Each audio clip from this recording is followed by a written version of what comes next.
Today, I'm going to talk about bedding.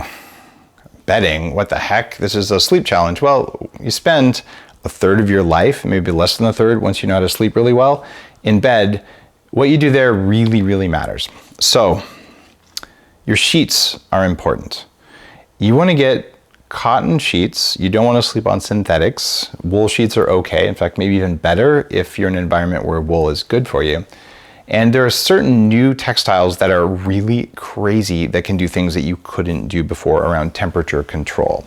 There's a company called Slumber Cloud that makes a high-tech wicking fabric that keeps you cooler and more comfortable than you otherwise would be. The technology really works, it's vetted by science, and it's really worth your time. So if it's time to buy new sheets or you're looking for the ultimate sleep experience, you might consider checking those out. There's a link here. Regardless, good quality sheets are important for how you're going to sleep, but what's even way more important is your pillow. The world is on a path of making cheap shit, and I don't like it. The problem is that, let's get our margins up a little bit. Let's make our pillows a little bit thinner and a little bit crappier, and let's fill them with toxic stuff. So you can do something right now. You can sit up straight, and you can look at the distance between your ear and your shoulder. And then you can take a pillow and you can hold the pillow up and see if the pillow is the same distance. If it's not, when you sleep, you're going to do this. Do you want a cricked neck that inhibits cerebrospinal flow, or do you want a straight neck? You want a straight neck. That means you're almost certainly going to have one high-end pillow that has the right curvature to support you and another thinner pillow underneath it to have enough space here, unless you happen to be a 90 or 100-pound person with small shoulders, in which case common pillows will work well for you, or if you sleep on your back. So different pillows for different sleeping positions, a really good thing. Now, if you're going to sleep on your back or your side, there's some important stuff that you can do. One of them is get a pillow that has a certain shape to it. So this is the shape that you're looking for, where you have a broader, firm support that goes around your neck, and then you have another part to hold your head. So when I sleep on something like this, you can see how it fits my head. It avoids squishing my face so you don't get wrinkles. And if you're laying on your back, you do this, and it supports your head and your neck without making your head do this. And that's really a big deal. This is actually a cheap IKEA pillow. I don't know what it's filled with, and I actually don't know where I got it because I don't usually buy pillows that are full of stuff that I don't know where they're got with. One of the pillows that I really like is the same shape, and there's a variety of companies who make this, and this is covered in silk. This is with non-toxic memory foam, and it's the same idea as that cheaper IKEA pillow, where it's got a delicate area in the middle. Same thing, you put your face against it, and it doesn't smash your face because it's contoured, but both of these to sleep on your side require a pillow underneath them. Most people just have one pillow because that's what you're supposed to have, but seriously, you will sleep way better if you have two pillows on your side and one pillow on your back, and if the pillow has the ridge to support your upper neck. And over time, especially over years, it's going to make a difference, but right now you may find you snore less just from having a good pillow. Now, inside the pillowcase, on top of the pillow, what should you have? Well, you might, if it's a feather pillow or something, consider one of the dust-proof zipper cases. Those are worth having, and over your mattress as well, having something that stops dust mites is a really good thing. Dust mites trigger allergies in a lot of people, and I hate to tell you, unless you change your sheets all the time and you vacuum your bed, dust mites build up over time and they do all sorts of bad things for your breathing and for your inflammation levels. So you might as well handle those by making sure they can't get into your mattress. It's just a part of human life, no matter how many times you shower and how clean you are. It's just there. Even air filtration can help with that. So good quality sheets that help you to stay cool. Good quality pillow with that ergonomic thing. I like this NB pillow that I've got here. That's actually what I'm sleeping on right now. An extra pillow to go underneath that if you sleep on your side. Possibly a pillow under your knees. And the other thing is, when you sleep on your side, your upper arm has to go somewhere. Where should you put it? You can put it here, that's fine, but you're compressing your chest and your shoulders. What if you had another pillow for your upper arm to rest on? Now you're starting to sound like Princess and the Pea.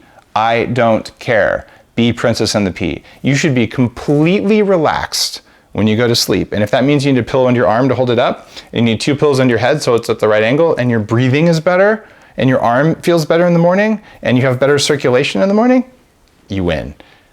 And that's okay. You can also just have your partner be that extra pillow for you. The problem is your partner's probably going to move and kick you at night. And that brings another question. Should you sleep in bed with someone else? Whew. Talk about starting fights right now. There's a study of all the different states in the US. A couple of years ago, I came across this. And in Texas, it turns out that's the state where more people want to sleep separately than any other state. I don't know why it's in Texas. I can say, having grown up in New Mexico, right next door to Texas, it's because Texas is full of big hats. I have no idea. But it turns out something like 40% of people, depending on which state, would like to sleep separate from their spouse. I've got to imagine it's more women than men, because more men snore than women, but women certainly can snore. So you'll find, if you measure your sleep, that if you do sleep with a partner, your sleep quality probably goes down, at least on some nights, because your partner coughs, they get up to pee, they do whatever they're going to do. And even if you stay asleep, your Ring or your app on your phone is going to tell you absolutely that your sleep was disturbed, even if you didn't know it. That's really interesting learning. So you can probably say, hey, don't turn the light on, turn on the red light. You know, that bulb I showed you in the other video, the True Dark bulb or the True Light bulb. Do that one instead, but better yet, just use a little tiny portable nightlight thing. That's better. Anything to keep you asleep. Well, if you choose to sleep separately, there are also studies that show your oxytocin levels will go down, which means your anxiety can go up. So you're sort of damned if you do, damned if you don't. I'm fortunate because I live on a farm, we have extra space. So when I'm doing sleep hacking and I really want intense sleep, I do sleep separately. I'm also lucky because we have a bedroom with a really nice bed and I sleep with my wife, Dr. Lana, sometimes. So there's nothing wrong that says you have to do either or if you have a flexible arrangement. Sometimes you might say, look, I'm really tired tonight. I just want the best recovery possible. So I'm going to set up my extra dark thing. I'm sleeping in the closet. It's totally fine to do that. And it's not a sign of whether you love someone or don't love them. It's a sign of whether you love them enough to let them sleep all the way and to let yourself sleep all the way, at least some of the time. So you can go either way on that. If you pay attention to the quality of your mattress itself, there's some things you've got to know. California, around 25, 30 years ago, decided that all mattresses had to have about 6 pounds of endocrine disrupting flame retardant in them. And they did this because they were afraid that children would smoke in bed. Actually, it doesn't make any sense. It's ridiculous. Very few people die of mattress fires. They usually get out of bed when it's on fire. But because California is such a large percentage of the population in the US, all of the mattress companies said, we'll just put it in everything. And a lot of the states followed that standard.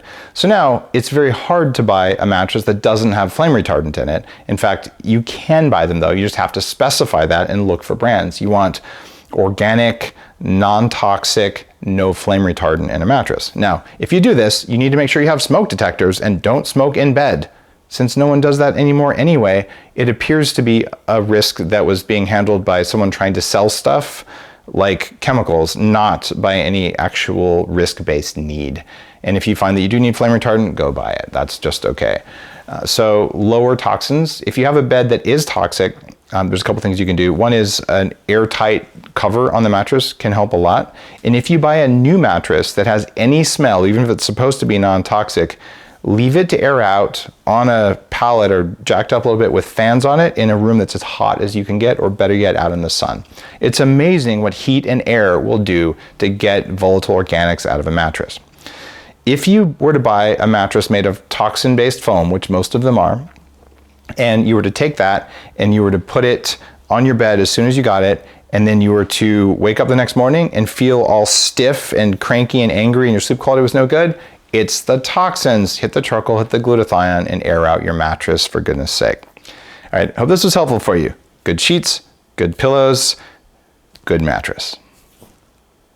See you on the Facebook group, and tell me what you sleep on, tell me what you like, tell me what you don't like, and tell me whether you like sleeping with your partner or don't like sleeping with your partner. We'll have some really good discussions on that one.